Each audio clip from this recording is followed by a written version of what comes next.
Bonjour Bertrand Banté. Bonjour. Vous êtes directeur des programmes de l'école d'ingénieur IMT Lille-Douai. Faites-nous un bilan de cette nouvelle promotion, je dirais, qui rentre en septembre dans votre école. Alors cette nouvelle promotion, elle est symbolique puisque c'est elle qui représente le nouveau cursus d'ingénieur qui est mis en place à partir de cette année. Donc notre recrutement principal, c'est sur le concours Mines Télécom qui recrute sur le concours Mines-Pont. Donc 210 places pour des candidats issus de classes préparatoires avec les différentes filières, mais principalement MP, PSI et PC, où nous avons fait le plein sur chacune des filières et nous avons plus de 210 élèves qui intègrent en première année du cycle ingénieur. Dont un pourcentage de jeunes filles de combien? Alors le pourcentage de filles est plutôt, je suis plutôt fier de pouvoir l'annoncer, qui est de 27%. Donc un peu... Qui est plutôt satisfaisant. Il est un peu au-dessus du pourcentage moyen de filles qui sont en classe préparatoire. Et vous intégrez également dans votre école des élèves issus des baccalauréats?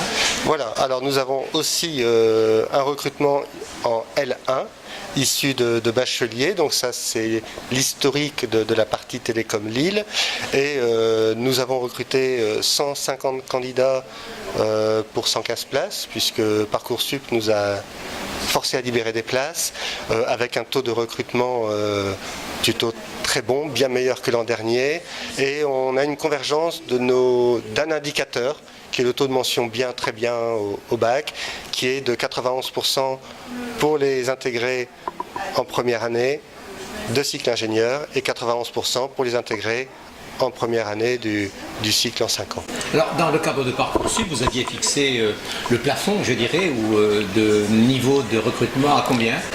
Alors, on avait 115 places et puis on voulait converger tranquillement vers 115 places et puis la plateforme a libéré des places, on va dire, malgré nous.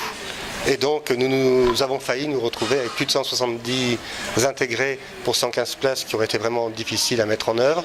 On atterrit à 150, c'est un groupe TD supplémentaire. Il va falloir gérer, mais on va gérer. Donc faites face avec... On fera face sans problème. De nouveaux TD, je suppose. La création de nouveaux groupes et puis ça va nous obliger aussi à innover dans nos façons d'enseigner. Très bien. Dans la mise en œuvre du nouveau cycle d'ingénieur, comment ça se déroule? Nos enseignants-chercheurs sont prêts, mais on est plutôt très confiants sur cette année scolaire. Formation d'ingénieur généraliste. Formation d'ingénieur généraliste tout à fait, et chacun pourra choisir son parcours à la carte, après bien sûr une formation de base qui lui permettra d'avoir tous les éléments pour choisir son parcours. Choix à la carte à partir du M1? À partir du M1 essentiellement, tout à fait.